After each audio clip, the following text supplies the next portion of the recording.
Hi, so welcome to part 2 of this autumn lawn care video. So in the last video you would have seen me mow the lawn, just top it off that little bit with the Ego mower, scarify a couple of passes, clear it up, give it a second run over with a mower just to give it a bit of a clean up, but also the scarifier that had lifted a lot of stalky bits of grass which were standing up, just taking those clean off. Just to get all of that down. You would have then seen me seed the lawn, fertilise the lawn and then top dress. So in this video what I want to talk to you about is the strategy of watering, and then what you'll see is the next couple of weeks, I guess day by day, as the lawn progresses as to from where it is today to where it will be in 2 weeks time. So with lawn care, the rule of thumb is little and often. Now, with every rule there's an exception. In lawn care, the exception to the rule is watering. Rather than little and often, it's deep and infrequent. You don't want to be watering a little bit every night, you want to be watering once or twice a week, but putting that week's worth down, but just in 2 sittings, if that makes sense. So that's the rule of thumb for watering, but of course, for every rule there's an exception. And the exception to when to water is when you seed the lawn. So if you were to turf the lawn, or if you were just regular watering, you'd be looking to water it deep down into the roots. Now of course seed doesn't have roots, seed is on the surface, so what I'm looking to do is to water just the top 3 mil. So just the surface really. The aim of the game is for the next 2 weeks to keep that seed in the lawn damp. Now, particularly if you've got hot times, we're going through a hot period, that might be a quick once over 2-3 times a day. It could be, if you've only got time and you can only do it once in the evening, then you know that's what it is. But ultimately, the name of the game, keep the seed damp for that first 2 weeks. Now, if you have a bigger lawn, or once this lawn gets a little bit more established, what I'll be looking to do is to use a sprinkler. But if the lawn's manageable enough, I always recommend the first time you put water down, you actually do it by hand. This lawn's on a bit of a slope here. What I would hate to do is to put the sprinkler on, walk away for 10 minutes to come back to find that it's washed it all down into the road. So by doing it by hand, I can just dampen everything down and monitor it. As soon as I get a little bit of water running off, I know I need to stop then and then move on to another area. So that would be my top tip for when you do your first water of a seeded area, is to do it by hand so you can monitor it and you can avoid any runoff. So what I want to do is put it on a very fine spray. Okay, I don't want anything like that and blowing the seed off the lawn. Just a very fine mist, just to dampen it down, as I say. As I'm doing this, a lot of the country is in a hosepipe ban. Where I am, in northeast Hampshire, it's actually fine for the moment. However, with this lawn being such a small lawn, if necessary, one watering can a couple of times a day from the water butt would be sufficient to keep this seed damp. Okay, so tips for watering. Generally, water is the exception to the rule of little and often, so you want to go deep and irregular, but the exception to that watering rule is when you are seeding the lawn, and then you want to be really little amounts, very regularly. And the name of the game, of course, is to keep the seed damp for that first 2 week period. So never seed a job and then go on holiday. Anyway, I hope you enjoyed this video. Now what we're going to do is have a look at the lawn over the next 2 weeks, and I'll see you in the future.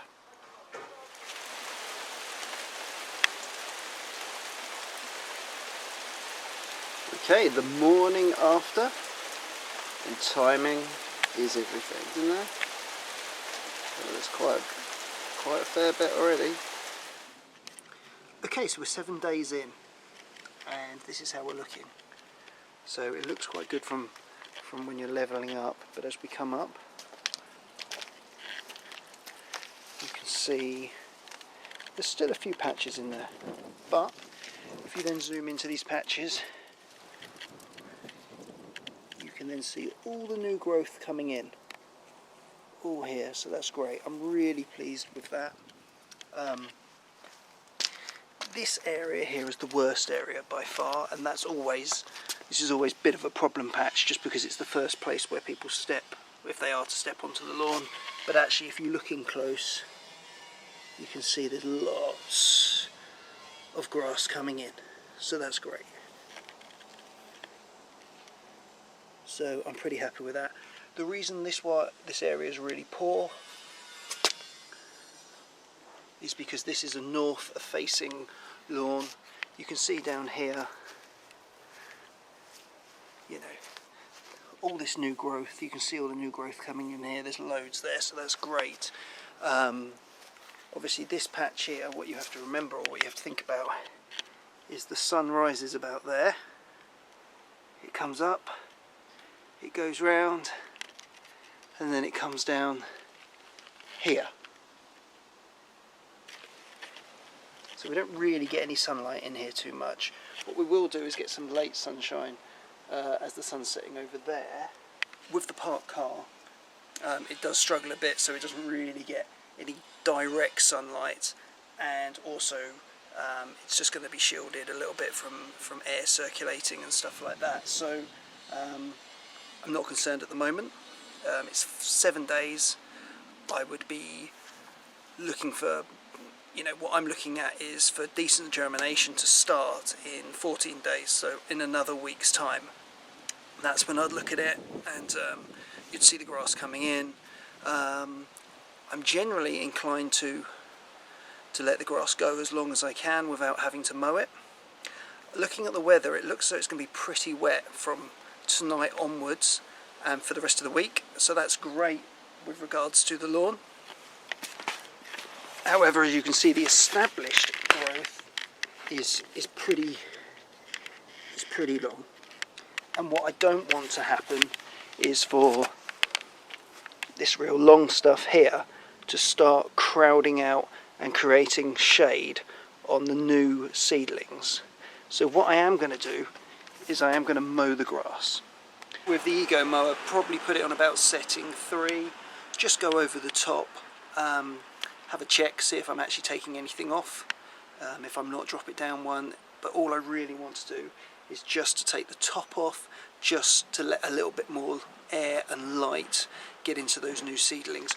Also, what you'll notice is there's just a few leaves beginning to appear on the lawn, so what I don't want is to leave those on there crowding out and creating shade and literally covering up seedlings, so I want to get those off as well. One of the most important things before you cut the grass now is to put a nice sharp blade. What you don't want to do is, particularly with any of these seedlings, although hopefully we're going to be cutting above them, is you don't want to be ripping or pulling at any of the grass. Nice clean cuts. Also, when you are cutting, what you don't want to do is you really want to prevent turning to as little as possible.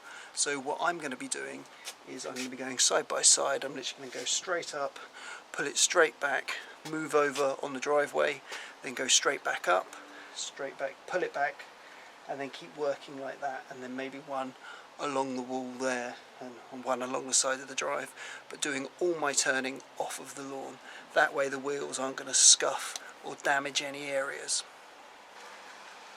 So one thing you may notice is while I'm mowing, so I'm cutting on setting 3, so that's just enough to take the top growth off of the established lawn, established grass, but also I've got the roller on the back, and all I'm looking to do there is to just press the seed and just press the seed and the seedlings down into the lawn, just to maximise that soil contact. Okay, so now I've mown the lawn, what I'm going to now do is, although there's rain forecast, I'm never going to trust the weather, so I am going to water it in now. One thing I did do is I waited until the afternoon to mow, so the lawn was dry, there was no dew on the lawn, and I waited for a dry day. That's why I've done it today, because potentially if it's going to rain for the next week, then I may not get another dry day to mow. The reason why we want a dry day is I want the lawn to be dry, I want the soil to be dry, so I watered it yesterday afternoon, and I haven't watered it yet today or last night. and the reason for that is so that if the soil's damp it could be sticky, so then what could happen is as the roller goes over the grass, what happens is the seedlings which have started to seed but hasn't quite knitted into the ground yet, they could end up being stuck to the wheel and being pulled out the ground. Any seed that hasn't seeded yet, again, that could be the same, and what you could end up is with some mud on the wheels and actually removing some of that seed and seedlings away. If I am ever going to top off a seeded lawn, I'm always going to wait until in the afternoon when the lawn is dry to do that. What I'm going to do now is water it in. I'll be honest with you, I missed a couple of days of watering, but I had a legitimate reason for that. And actually, I think what it goes to show is that in the real world, you're probably not going to be able to water every single day for work commitments, family commitments, but it's not the end of the world. You can still get a good lawn. Now remember, at this stage, we are the exception to the watering rule because we are seeding. Rather than watering infrequently and deeply, we're actually going to water regular and shallow.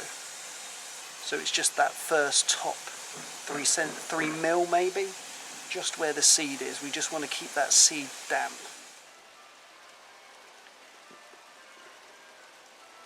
Okay, so a few hours later and it's beginning to rain. So couldn't have timed it more perfect. Okay, so we are now, we're over 14 days, 2 weeks after initially seeding the job. The plan was to, at the 14-day point, show you the lawn. That would have been Thursday last week. Absolutely torrential rain, so I've had to postpone it. It's now Sunday, it's now dry, so I'm going to show you the lawn, what it looks. Okay, so here we are. Massively overgrown. I would have preferred to have got a cut on this for the same reasons that I cut it last time, just so the established growth doesn't drown out or crowd out and overshadow and cast a shadow on the new seedlings. But as you can see, it's generally pretty thick and pretty lush in most places. There's a little spot around here, you can see where it's not quite coming in yet, but that will thicken out, and you can see that there's lots of little bits of germination in there, but it's just a little bit slower. Now you've got to remember that over the last 2 weeks we actually, with the new baby, we haven't been out and about that much, so the car's been parked there, which creates a lot more shade. So this part of the lawn never gets any natural sunlight, or direct sunlight should I say. What I could have done was chucked a load of ryegrass down, had the seed germinate into 3 days. That wouldn't have worked on this lawn because this lawn is so shaded. With the shade tolerant fescue that I've put down, it's a bit like the tortoises and the hare. I could put the ryegrass down, it would look great instantly, but I'd probably end up having to reseed this lawn in the springtime. This fescue is going to take longer to come in. As I say to my clients always, 14 days to see signs of germination. Clearly there's germination there, so that's great. It will start to come in now. I'm going to carry on the watering. I'm going to now start mowing it regularly. Okay, so keeping that seed down. It's now strong, it's not going anywhere. So I'm going to keep mowing the lawn regularly, bringing the height down. That's going to reduce any shade from the existing, more established grass. So what I will do is, I will show you now me just cutting it and getting it back down. And I might even put a stripe in there actually.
So this is it mown now.